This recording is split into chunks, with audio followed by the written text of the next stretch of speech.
ઉત્તર Gujarat luxury bus owners એસોસિએશનની વાર્ષિક સાધારણ સભા આજ રોજ પાલનપુર અમદાવાદ હાઈવે પર આવેલી એક હોટલમાં યોજવામાં આવી હતી, જેમાં ઉત્તર ગુજરાતમાંથી મોટી સંખ્યામાં લક્ઝરી બસ એસોસિએશનના સભ્યો ઉપસ્થિત રહ્યા હતા. જેમાં આ સાધારણ સભા 2 સેશનમાં યોજવામાં આવી હતી, જેમાં આરટીઓ તેમજ ટોલ નાકાના અધિકારીઓ ઉપસ્થિત રહી જરૂરી માર્ગદર્શન પૂરું પાડવામાં આવ્યું હતું, તેમજ સરકારના સ્ક્રેપ બાબતના નિયમને પણ વિગતવાર સમજાવવામાં આવ્યું હતું. આ પ્રસંગે પ્રમુખ કમલેશભાઈ રાવલ, મંત્રી મહેન્દ્રભાઈ માળી, ચેરમેન વિષ્ણુભાઈ પટેલ, મહેસાણાના પ્રમુખ હસમુખભાઈ પટેલ, મંત્રી કમલેશભાઈ પટેલ સહિતની મોટી સંખ્યામાં સભ્યો ઉપસ્થિત રહ્યા હતા.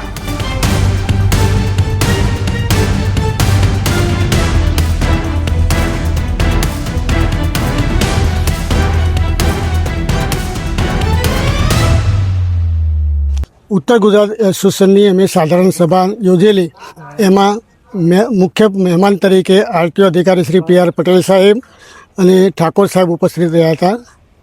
અને આ સભાના અંદર અમારા સ્પોન્સર તરીકે ટાટા ગ્રુપ, બોડી બિલ્ડર્સ વગેરે હાજર રહ્યા હતા. અને આ સભામાં અમે સાધારણ સભા ભરેલી હતી. આનો મુખ્ય ઉદ્દેશ શું? અમારો મુખ્ય ઉદ્દેશ લોકોને અમારા ધંધાકીય વેગ આપવા માટેનો. શું ચર્ચા કરાય?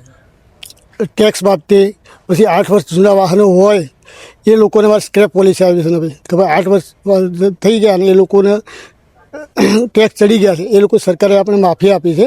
અને એ સરકારે માફી આપ્યા પછી એ વાહન આપણે સ્ક્રેપમાં આપીએ તો આપણે ટોટલ ટેક્સ પેનલ્ટી બધું માફ થાય આપણું.